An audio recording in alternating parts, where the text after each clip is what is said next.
Joan Rodríguez Bebe, ¿verdad? Ante este escenario, ella presentó un proyecto que es el 196 y de eso vamos a conversar en la mañana de hoy. La recibimos aquí en Vive la Mañana. Buenos días, senadora. Buenos días, saludos a ambos, gracias por invitarme nuevamente. Claro que sí. Cuéntenos bienvenida. un poquito de qué se trata y si nos puede dar alguna referencia, porque hemos estado viendo unos videos y de hecho unas entrevistas y unas participaciones que usted tuvo, pero nos gustaría tener como que todo el detalle, insumo. todo el insumo. Lo primero que nos encantaría saber es exactamente qué se aprobó. La 577, exactamente qué trae dice? consigo. Muy bien, pues voy a ir un poquito antes de la aprobación del Ya. 577 para poner en contexto Ya. esta conversación. Ujú. Es bueno que el público conozca que en Puerto Rico actualmente se llevan a cabo procesos de gestación por subrogación, Ujú, tanto en su vertiente comercial, es decir, Ujú. cuando hay paga ujú, entre los solicitantes de ese servicio, como le llaman, ujú. y también se realiza de forma altruista, que Ajá. es la gestación por subrogación en su vertiente gratis. Ujú. Estoy hablando en estos conceptos porque son los Sí, sí. términos comerciales. Comercial. Claro. Y quiero que ¿verdad? El público me entienda lo mejor posible. Ujú. Así que, ¿qué es la gestación por subrogación? Ajá. La gestación por subrogación no es otra cosa que el hecho de que una mujer gesta un bebé en su vientre que luego se lo va a entregar a otras personas que solicitaron precisamente ese bebé, Ujú. ¿ok? Ese bebé pudiese tener vínculos genéticos con la mamá que gesta, Ujú. pero también pudiese ser que no tenga vínculos genéticos porque todo el material genético de un preembrión se le implantó en su útero. Ok. Así que se dan también esas dos modalidades. Ujú. ¿Qué es lo que está sucediendo en Puerto Rico? Pues pueden haber casos de mujeres que de forma gratuita, por ejemplo, esto es lo que usualmente ocurre entre una madre, una hija, unas hermanas, unas amistades cercanas. Cuando una de las personas se hace infértil, pues por esa relación de cercanía, una mujer decide llevarle el bebé a la otra persona o a la Ok. otra pareja. Ahora, también ocurre en Puerto Rico este proceso en su vertiente de negocio, Ajá. en su vertiente comercial, que es cuando una mujer se le paga como si fuera una máquina de alquiler, como si su cuerpo se convirtiera en una máquina de gestación que se puede alquilar para producir bebés, como si el bebé fuera un producto que se puede vender o se puede regalar. Entonces, en ese proceso, usualmente se involucran lo que se conoce como intermediarios, que son médicos o clínicas de infertilidad que cobran una partida de lo que se le paga a esa mujer por ese servicio, como le llaman ellos. Ok. Esta es la realidad de lo que pasa en Puerto Rico. Pues, ¿qué sucede? Que este proceso nunca ha sido regulado. No hay ninguna legislación que regule los parámetros en los que se da tanto la versión gratuita, que es la altruista, ni tampoco la versión comercial. Ok. El Código Civil que se aprobó recientemente reconoce, muy a nuestro pesar, porque obviamente yo fui muy crítica de ese lenguaje del Código Civil, reconoce como una excepción a la prohibición de la contratación del cuerpo humano, reconoce la posibilidad de la gestación por subrogación y dispuso en el Código Civil que le correspondía a los legisladores regular el alcance de esta práctica. Pues, ¿qué ha pasado? Yo presenté en febrero un proyecto que es el 196 para que se prohíba la subrogación en su vertiente comercial. Estoy atendiendo esa vertiente en ese proyecto. Y un poco más adelante, en la Cámara de Representantes se presentó otro proyecto. ¿Para qué? Para favorecer la subrogación en su vertiente comercial y regularla según unos parámetros que se dispuso en el proyecto 577 de la Cámara. ¿Cuánto después, senadora? Son proyectos opuestos que buscan fines distintos. Claro. ¿Cuánto tiempo después generaron? No tengo... Sí, pero tiene que haber sido como un mes después, porque la fecha del proyecto de la Cámara fue en marzo. Wow. Así que más o menos, ¿verdad? 15 días a 30 días después de mi proyecto, se presenta este proyecto en la Cámara. Sí, sí. ¿Qué sucede? Son proyectos, obviamente, que buscan propósitos distintos. ¿Qué yo busco con mi proyecto? Con el proyecto 196 del Senado. Pues yo busco precisamente proteger a la mujer de la trata reproductiva, que es un tipo de explotación reconocido a nivel internacional, precisamente como resultado de la práctica de la subrogación, y también busco proteger el tráfico de niños que se da precisamente a través de esta práctica de personas que ordenan niños como si se tratara de un producto en el mercado que tú puedes ordenar. De hecho, muchas veces cuando se discute este tema, tratan de descalificar los intentos de la prohibición de la subrogación diciendo que estos eventos de trata reproductiva o de explotación de niños y de trata de niños se dan solamente en países subdesarrollados, etcétera. Pero miren, hay informes, incluso de las Naciones Unidas, de una red en California. No nos tenemos que ir, ¿verdad?, a Europa, a Asia. No, en California, en Estados Unidos, precisamente una gran red de tráfico de niños. Y la persona que declara dice, esto es solamente la punta del iceberg. Es decir, aquí esto está, ¿verdad? No se sabe tanto de lo que realmente está pasando. Y bueno, en última instancia, yo creo que cuando se presentan medidas como estas, que son medidas que ciertamente generan controversia, y son medidas que plantean preguntas serias desde una luz de la bioética, de qué es lo que es correcto o incorrecto, ético o antiético. Y lo que yo le planteo al país es que tenemos que pensar si como sociedad queremos permitir que todo se pueda comprar y todo se pueda vender dentro de la lógica del mercado, incluyendo a los seres humanos. Esa es la sociedad en la que queremos, o el mercado tiene que tener límites. Esas son las preguntas que nos tenemos que hacer. Son preguntas fundamentales. Se considera, ¿cómo definen ellos el asunto del derecho de esa criatura? Es decir, lo mandamos a pedir, alquilamos el vientre, a esa criatura supongo que se le niega el derecho de conocer quién en realidad fue su madre. ¿Cómo funciona todo esto? Para mí es un área desconocida. Claro, es un tema también sumamente importante. Usualmente nos concentramos en hablar de la protección de la dignidad de la mujer, que está siendo utilizada, que está siendo cosificada, es decir, tratada como un objeto. Pero poco se habla también de los derechos de los niños, ¿no? A conocer esa genealogía, esos vínculos genéticos, esa ascendencia, quiénes son realmente sus padres biológicos. Esto en el caso de la gestación tradicional, ¿verdad?, donde la madre gestante es la que tiene vínculo genético, porque también se da el caso de la gestación, de la subrogación gestacional, donde ese bebé tiene el material genético de los padres intencionales, de los padres que lo mandan a pedir, por decirlo de esa manera, ¿verdad?, burda. O sea, que se da también esos dos tipos. Pero aquí, sobre el tema de los niños, creo que es bien importante destacar lo siguiente. No existe tal cosa en el derecho tan siquiera internacional, y esto las Naciones Unidas lo ha dicho, tanto que a algunos les gusta citar a las Naciones Unidas, ¿verdad? Yo no soy fanática de citar a las Naciones Unidas, pero de vez en cuando dicen cosas coherentes. Pues miren, las Naciones Unidas ha reconocido que no hay tal cosa como un derecho a tener un hijo como si fuera una propiedad, como si fuera una posesión, como si fuera algo que el Estado te puede garantizar. Es decir, tú tienes derecho a formar una familia, ¿no?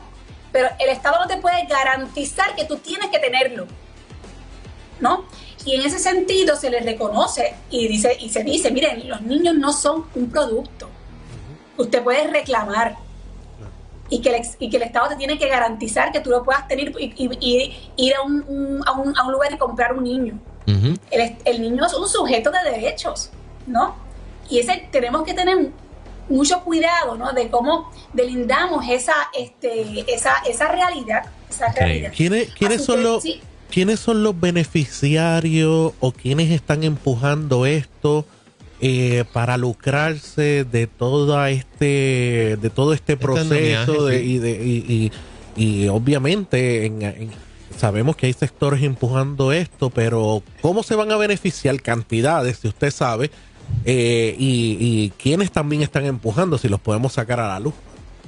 Sí, bueno, realmente esto es una gran industria, esto es una industria millonaria, y de hecho, como ustedes podrán observar, y yo sé que el país también, usualmente cuando se habla de este tema en los medios de comunicación, casi siempre, yo diría siempre, verdaderamente, traen los ejemplos de la subrogación en su vertiente altruista, que es la gratis, la que se da entre familiares, la mamá con la hija, las hermanas, las amigas, y siempre lo traen desde la perspectiva de la compasión, de la solidaridad, que no hay duda que hay una buena intención en muchas de las ocasiones. Yo no cuestiono, ¿verdad?, ese deseo noble de querer tener un hijo y ayudar al otro a poder tener un hijo.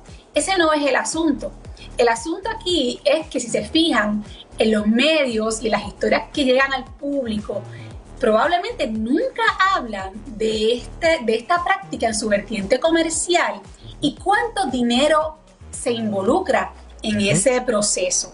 Para que tengan una idea, las vistas que yo celebré en el Senado recientemente, el doctor que estuvo participando y que fue citado, nos dijo que en Puerto Rico este proceso cuesta $50,000 aproximadamente. Wow. Y en Estados Unidos está entre los $100,000 y los $150,000. Obviamente, no todo el mundo tiene ni tan siquiera $50,000, que es el precio barato de Puerto Rico. ¿Okay? Claro, la medida que este proceso sea regulado en el país, piense hacia dónde nos dirigimos. Muy probablemente, como en Puerto Rico, una vez se regule y haya una legislación estableciendo los parámetros, como ese precio es más económico, el turismo médico de la subrogación muy probablemente se mueva a Puerto Rico. ¿Y qué va a pasar? Que nuestras mujeres, que de hecho, pongan esto en la consideración, en Puerto Rico hay un problema de pobreza. Sí. Claro. Cada vez mayor. Muchas madres solteras, sobre todo en situaciones de precariedad económica. Entonces, ¿qué sucede?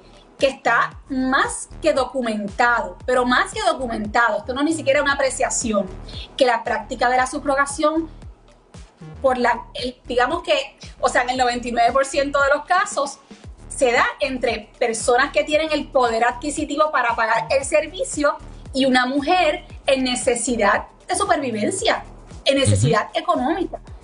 ¿Qué pasa con esto? Que en esa relación de desigualdad, de inequidad, ¿verdad?, se da un proceso de explotación entre el que puede pagar y la que está en necesidad.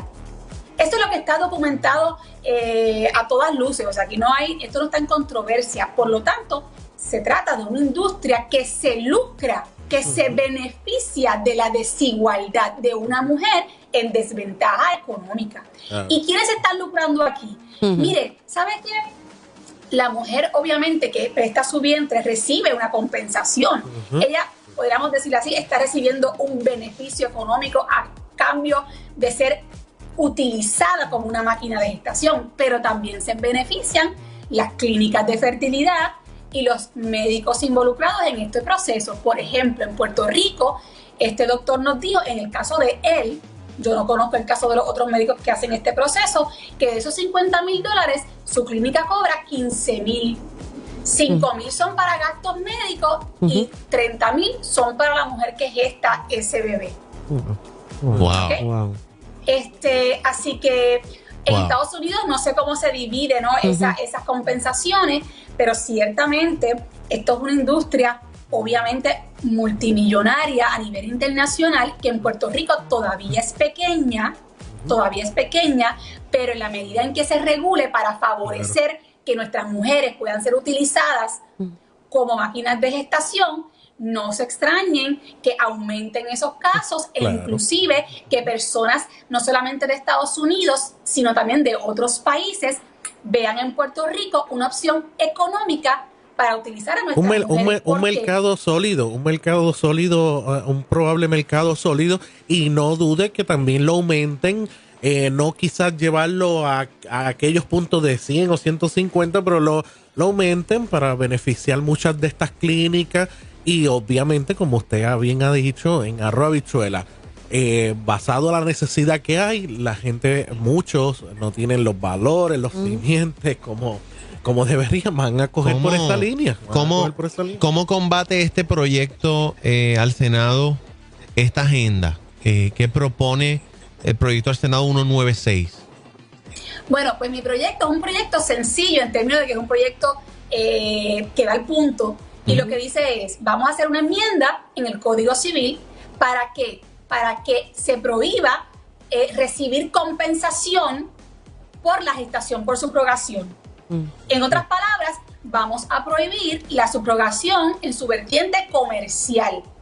Ok. Es bien sencillo, no se puede comercializar con el cuerpo de las mujeres.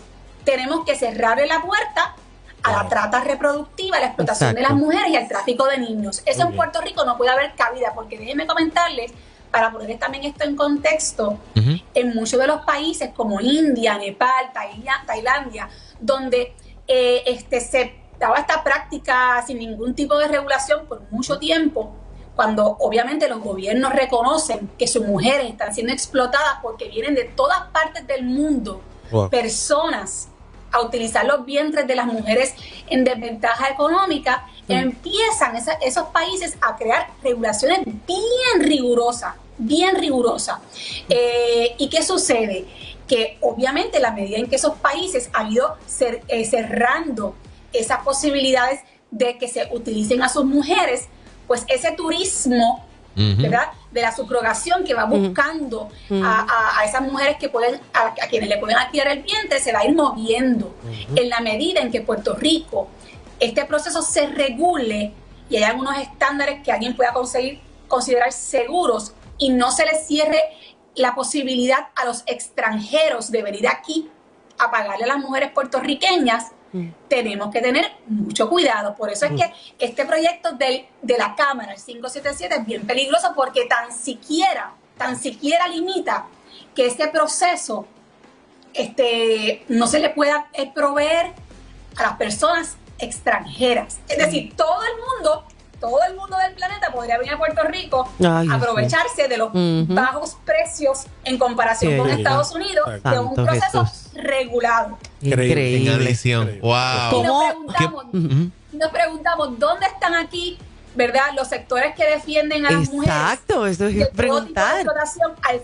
Alzando la voz. Y quiero que sepan, este es un tema de controversia dentro del sector feminista. ¿Por qué? Porque dentro del feminismo, que es un movimiento heterogéneo, variado, hay muchas feministas, incluso organizaciones internacionales importantes, expresándose en contra de la abolición de esta práctica, inclusive de la versión altruista. ¿Por qué? Porque rechazan que se cosifique, que se trate como una cosa, como un objeto a las mujeres, porque obviamente es contrario a la dignidad de la persona humana. ¿Qué puede hacer la gente, el pueblo, para respaldar este proyecto, senadora? Bueno, el 196, que es el proyecto del Senado, el pueblo, lo que yo recomiendo y lo que estoy recomendando ahora mismo es que no sean tímidos, llamen a las oficinas de los senadores, escríbanle un email, ellos lo reciben. Cuando estuvimos hablando sobre el proyecto 184 y el 185, se recibieron miles de emails. Y los senadores se enteraron de la postura de mucha gente en Puerto Rico, y créanme, eso tiene un impacto real en cómo el legislador luego, ¿verdad?, aborda estos proyectos. Así que adelante, manden emails a los senadores, o hagan llamadas si lo prefieren hacer así, pero no se queden callados. Menos quedarnos callados. De alguna manera u otra. Exactamente. Ay, siempre agradecemos su tiempo y que nos explique, como decimos aquí, ¿verdad?, en arroz y habichuela para que esto se pueda entender. Pero de parte del pueblo tenemos que reaccionar. Lo menos que podemos hacer es quedarnos callados y tenemos que seguir, ¿verdad?, haciendo un ruido celestial. Joan, no se rinda. Yes. No se rinda. Desde que este proceso comenzó, creemos que usted ha representado con mucha fidelidad los valores de los electores que le dieron su voto. Le agradecemos mucho por eso. Y oye, aunque a veces parezca que está luchando con un gigante, lo está haciendo muy bien. Demasiado y los bien. que le dieron su voto se sienten muy satisfechos y orgullosos de lo que está haciendo. Gracias por eso. Gracias. Saludos a todos y bendiciones. Bendiciones. Siempre gracias a Dios. Amén. Nos vemos. Familia querida, esto es Vive la Mañana con Lourdes Toledo, Esteban David y Carlos Manuel. No se quite nadie porque en breve ahora venimos con